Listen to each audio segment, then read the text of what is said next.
acredito que uma das maiores perguntas que eu tenho recebido é de como eu ganho a vida, de como eu ganho dinheiro, né, de como eu faço pra me manter morando aqui e morando em uma área rural.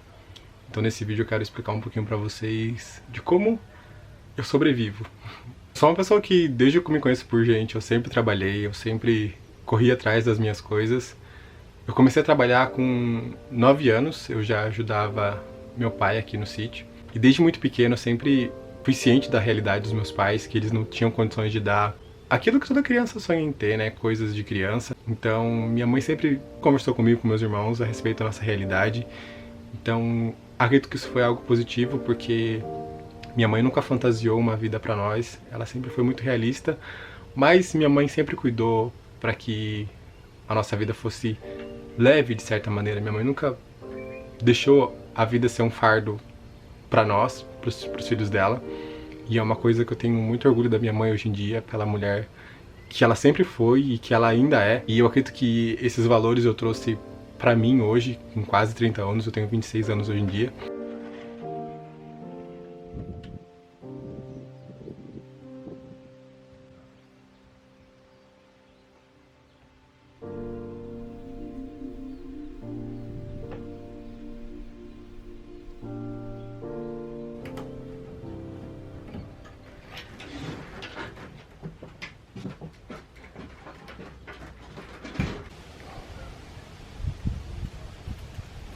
E eu confesso que eu coleciono algumas experiências de trabalho. Com 14 anos eu comecei a trabalhar como babá, eu cuidava de criança.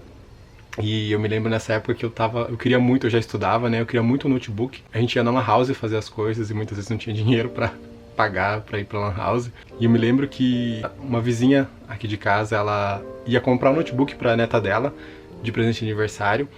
E minha mãe comentou com ela que o meu sonho era ter um notebook também. E ela disse assim pra minha mãe que se eu quisesse, ela tirava o notebook no nome dela pra minha mãe pagar. Assim aconteceu, só que eu falei pra minha mãe, mãe, eu faço questão de pagar. E eu cuidei dessas crianças. Eu lembro até hoje, um notebook custou R$1.000. E eu me lembro que eu paguei 10 parcelinhas de R$100, que era o que eu ganhava. Eu ganhava R$100 na época pra cuidar das crianças.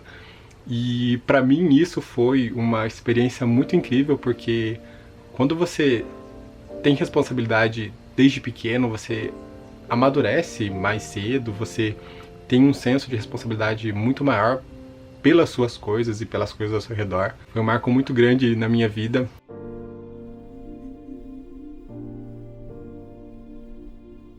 Fiz uma área aqui pra cabana. Não deu pra mostrar porque a chuva não deixou, mas o que importa é que ela tá pronta. E ficou muito boa, muito boa. E eu me lembro que depois disso eu comecei a trabalhar numa padaria, que ela ficava na rodoviária de Sorocaba, que é uma cidade vizinha aqui. E eu me lembro que nessa época eu estudava também, e eu estudava à noite. E no início eu comecei a faltar muito na escola, porque eu tinha horário para entrar, né? Eu entrava bem cedo, eu entrava no primeiro horário, que rodoviária a gente sabe que é uma coisa que tá sempre ali funcionando. E eu entrava bem cedo, só que eu não tinha horário pra sair, porque como é rodoviária, né, o fluxo ali de pessoas é constante. Eu trabalhava o dia inteiro em pé, eu confesso que era bem cansativo, né, trabalhar com o público é cansativo. E eu me lembro um dia que chegou uma mulher, e ela tava toda de branco, assim, e eu fui servir um café pra ela, e o café quase caiu na roupa dela. E eu só me lembro dela ter me falado assim, moço, eu tô indo pro trabalho. E detalhe, ela trabalhava em São Paulo. Então, aquele dia eu vi que eu ia ser mandado embora, mas graças a Deus não derramou nela, só derramou. Eu lembro que a gente sempre servia, né, como de costume, no Pyrex, né, o pratinho debaixo da xícara, só caiu ali, graças ao bom Deus. Então nada de mal, nada de pior aconteceu, mas eu acabei tendo que sair desse emprego porque entre trabalhar e estudar, eu escolhi estudar, então pra mim não dava pra ficar faltando. Foi aí que eu saí desse emprego. Depois disso, finalmente eu consegui meu primeiro trabalho de carteira registrada, que foi o meu... acredito que foi a minha maior conquista de trabalho, né? A gente sempre sonha, acredito que quem não sonha em trabalhar registrado.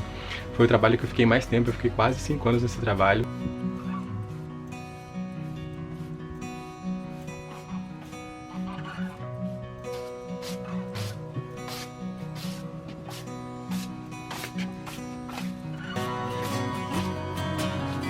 E eu me lembro que esse trabalho em que eu fiquei mais tempo me proporcionou muita coisa boa mesmo. Eu lembro que meu maior prazer era poder sair comer fora, uma coisa que a gente não fazia, né? Porque muitas vezes não sobrava. E eu da minha casa, quando eu comecei a trabalhar registrado, eu era o que ganhava mais. Então eu falei assim, não, agora a gente vai poder comer fora. Então, pra mim, acredito que minha maior preocupação, desde que eu comecei a ganhar dinheiro, sempre foi em ter o que comer. Acredito que o maior investimento que você faz é não deixar faltar alimento na casa da sua família, se você trabalha, se você é pai, mãe, se você é filho, enfim. E a maior preocupação era isso. Eu confesso que eu nunca fui uma pessoa que gastei muito com sapato, com roupa, essas coisas. Claro que quando eu precisava de um tênis, de uma calça, de uma blusa, eu tinha um essencial ali, né? O meu maior prazer era poder estar ali com a minha família, comendo alguma coisa diferente. Eu lembro que o meu irmão, ele sempre quis ter um videogame, né? E eu lembro que nessa época a gente tinha uma televisão de tubo. Ela era muito pesada, enorme assim. Eu falei pra ele, um dia eu compro um videogame pra você. E eu comprei. Eu comprei o videogame pra ele. O fato de ver a alegria ali no rosto dele, pra mim, compensou cada parcela que eu ia pagar. Mas eu comprei. Eu lembro também que a gente, né, com essa televisão de tubo. E eu sempre tive um sonho de ter uma televisão ali de tela plana, né? Quem nunca? E o tempo foi passando, o tempo foi passando. Chegou um dia que eu falei assim, não, agora eu vou comprar uma televisão de tela plana. E comprei uma televisão de tela plana pros meus pais. O prazer de ver a alegria deles pra mim também foi algo que não teve preço. Não teve preço.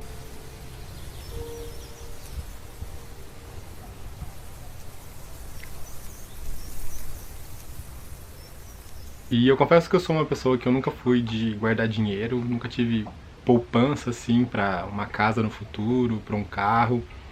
Eu sempre tive dinheiro reserva pra uma emergência, por exemplo, comida, roupa, essas coisas. Até porque eu sempre pensei no presente. Eu acredito que por isso que eu nunca guardei dinheiro. Eu nunca pensava, poxa, um dia eu quero ter uma casa, um dia eu quero ter um carro. Sempre pra mim ali foi o presente e eu não me arrependo, eu confesso que eu não me arrependo. Apesar de ser uma coisa boa de se fazer, né? Se você pode economizar ali, guardar um dinheirinho, acredito que não é errado, né? Mas no meu caso, eu não me arrependo porque foi um dinheiro sempre bem gasto, sempre que precisava de alguma coisa, eu tinha o dinheirinho ali. Claro que hoje eu tenho uma visão melhor disso. Que o que tem contribuído muito é o fato de eu não ser uma pessoa tão cara de se manter, eu diria. A maioria das minhas coisas que eu tenho é ganhado, ou às vezes eu pego em brechó. Essa blusa aqui mesmo, ela é ganhada, é uma blusa muito boa, que eu tô gostando bastante, me esquenta. Realmente é algo que eu preciso, né? Eu preciso de uma blusa pra me esquentar. Eu acredito que muitas pessoas têm coisas que realmente não é porque elas precisam, mas é porque aquilo ali vai trazer pra elas algum espaço aí no círculo de amizade. E até o ano passado, a minha principal fonte de renda era meu trabalho. Eu era cuidador de idoso, só que infelizmente o senhor que eu cuidava, ele veio falecer e eu acabei ficando desempregado. Só que eu sou ligado no 220, não consigo ficar parado. Continuei ajudando aqui no sítio. Apareceu uma oportunidade pra mim de trabalhar como lavador de carro. Comecei a lavar carro, só que eu já gravava, né, nesse tempo. E continuei ali, trabalhando, lavando carro, ganhando uns trocadinhos, ganhando uns trocados ali. Foi aí que eu comecei a compartilhar a construção dos barraquinhos. E foi o que alavancou meu canal, que me trouxe um público muito grande. E começou devagarinho ali gerar uma receitinha, né? Eu consegui monetizar o meu canal. Só que a gente sabe que YouTube, ele é um projeto de longo prazo, né? Não é porque você tem 1000 inscritos ali que você já vai ganhar o salário mínimo. Pelo contrário, é de pouquinho em pouquinho. Muitas pessoas têm uma ideia errada do YouTube. Às vezes a gente acha que só porque a pessoa tem ali, sei lá, 50 mil, só tá ganhando rios de dinheiro. Não é bem assim. Claro que inscritos ajuda muito um canal, ajuda muito, principalmente no engajamento, na divulgação ali do seu canal. O YouTube você ganha por propaganda, né? O que o YouTube mais ganha dinheiro é por propaganda, então todas as propagandas que estão ali aparecendo no vídeo não é à toa. Sei que tem muitas pessoas que acham chato. Eu confesso que antes eu achava meio chato propaganda, foi aí que eu fui entender que isso é o que traz dinheiro pro canal. Você não ganha pela quantidade de inscritos, não é pela quantidade de inscritos, é por propaganda. Então eu peço que assistam as propagandas do meu canal, por favor, para me ajudar.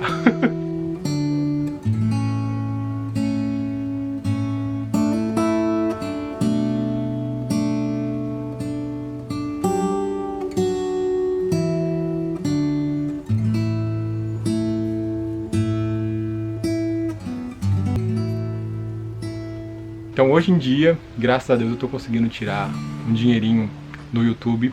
Não é muito, eu sei que muitas pessoas acham que só pelo fato de a gente ter bastante inscrito a gente já tá ganhando rios de dinheiro, mas não é assim, gente, não é assim que funciona. Só quem cria conteúdo sabe, então o que eu ganho hoje não é muito, mas já tem me ajudado. Eu sei que essa realidade pode mudar e é por isso que a gente tá aqui, né? Por isso que eu tô aqui gravando. Eu sei que um dia isso pode se tornar algo maior, só basta tempo e dedicação, né? Porque a gente não cresce da noite pro dia, o sucesso não vem da noite pro dia. Claro que tem pessoas que, né, estouram aí do nada, mas são exceções, né? E nesse meio tempo eu descobri um movimento chamado Tiny House, que em português é casas pequenas, né? Esse movimento é um movimento muito famoso nos Estados Unidos, não é tão famoso aqui no Brasil. Esse movimento nada mais nada menos que você morar em casas pequenas, tudo ligado com uma maneira mais simples de se viver, né, de gastar menos, porque a gente sabe que casa dá gasto. Então esse é um movimento para você poder economizar mais, para sobrar mais, para você gastar com lazer, com a sua família. Mas ainda assim esse movimento de tiny house, de casas pequenas, me fez se apaixonar por isso, né, por morar num lugarzinho mais pequeno, né, ter aquele espacinho ali aconchegante.